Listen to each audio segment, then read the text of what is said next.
Hey folks, good morning and welcome to episode of Steelers Morning Rush. I'm Alan Saunders. It is Tuesday, August 19th. The Pittsburgh Steelers will have their second of two practices this week at UPMC Marine Sports Complex. Headed there today. Also, we'll talk to Mike Tomlin, where he will give us the plan for Thursday's preseason finale against the Carolina Panthers in terms of who's going to play, when's going to play, are we going to see Aaron Rodgers, TJ Watt, Darius Slay, Jalen Ramsey, those guys or not.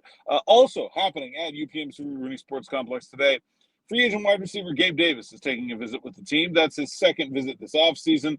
He is back in Pittsburgh for an updated look at his medicals. The reason the Steelers and Davis weren't able to reach a contract, and the reason Davis hasn't been able to reach a contract with any of the several teams that he's visited this offseason, is that he has yet to be able to pass a physical. He was waived by the Jacksonville Jaguars earlier this offseason with a failed physical designation stemming from a knee injury, required surgery last year that kept him to just 10 games in Jacksonville. They cut him 1 year into a 3-year contract. We have a question here, a super chat from Stephen116, a great and longtime member of the audience, wants to know, so would the Steelers be on the hook for anything if they signed Davis and he wasn't healthy? Could they just go ahead and sign him anyway? And he mentions Davis's contract situation, which I don't think Smitty and I brought up yesterday. So let's dive in. The Jaguars released Davis with a significant portion of guaranteed money still on his contract. So they owe him that money for this year, no matter what. Just like the Russell Wilson deal when he came from Denver after being released, Gabe Davis' salary will be paid all except for the veteran minimum this year by the Jacksonville Jaguars. So the Steelers this year will only pay minimum this year. As I said, multiple other teams have expressed interest in him. He's very clearly the best wide receiver available on the free agent market. Very clearly. So he is reported by my colleague Jerry Dulac of the Pittsburgh Post-Gazette to be having another visit scheduled with the Buffalo Bills, his former team, tomorrow. So if there is some competition between teams that would like to sign Gabe Davis, then there's going to be an interesting process that plays out. Just like Wilson, none of those teams are going to want to pay any more in the first year of the contract. They want the Jaguars to eat every penny they have to eat for cutting a player with a guaranteed contract.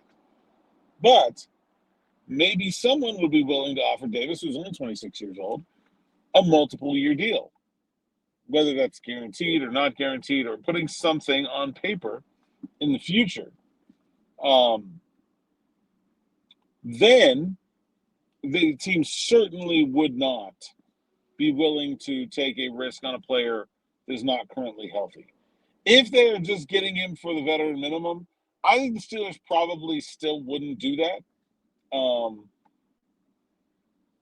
But you're correct in your assessment that they would not be harmed by that. Worst case scenario, he'd end up on injured reserve and you'd be out what is the vet minimum these days, $800,000 for the year while he sits on IR and does nothing. You could also negotiate a roster split into a contract, which is unusual for players of Davis' stature. Usually that's reserved for like undrafted free agents or things like that, where he would get paid even less if he's on the injured reserve. So you could do it. I don't think the Steelers would. It's very rare in the NFL. The only one I can remember recently is Jimmy Garoppolo waiving his. And there's also the player has to waive a lot of their ability to be compensated for injury to do that.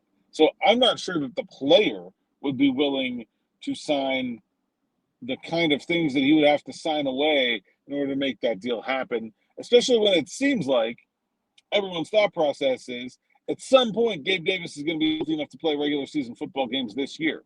So what's the rush? If he's not healthy enough to practice now, there's no point in having him on your team anyway. Just wait until he can and do the deal then. So I don't think Gabe Davis would be coming to Pittsburgh if he didn't think he could pass a physical. We'll see if the Steelers team doctors agree. And then I know he has that visit scheduled for Buffalo tomorrow, but I would be pretty surprised if a healthy Gabe Davis leaves Pittsburgh without a contract today. and we'll see. But yeah, the contract situation, which we didn't mention yesterday, is definitely an important part of this puzzle. Not only do I think Gabe Davis is the best wide receiver available to the Pittsburgh Steelers and a great fit, and we'll talk more about the fit on Afternoon Drive if this happens today with me and Smitty 6 o'clock. But not only do I think he's a great fit, he's free. Doesn't really get any better than that. All right. I love contract questions here on Morning Rush. I feel like it's a good fit for this format. And Stephen, thank you so much for the super chat. You don't have to do that to get your question answered, but it definitely gets you in front of the line. And we appreciate everyone who decides to donate, sign up, whatever you want to call it. And we got that live stream coming up for our SN Plus subscribers. So you want to jump on the super chat bandwagon, you can get over to SN Plus, sign up, and then you get our subs only live stream going. That'll be next Monday at 6 o'clock. Me, Smitty, DB. I think like the whole team is coming too. Should be fun. We should have a bunch of guys, Brendan maybe, or Ed. I don't know who else, but should have a good crew. So it should be fun. All right, that's it for this morning. Thanks for listening. Thanks for watching. Until next time, enjoy.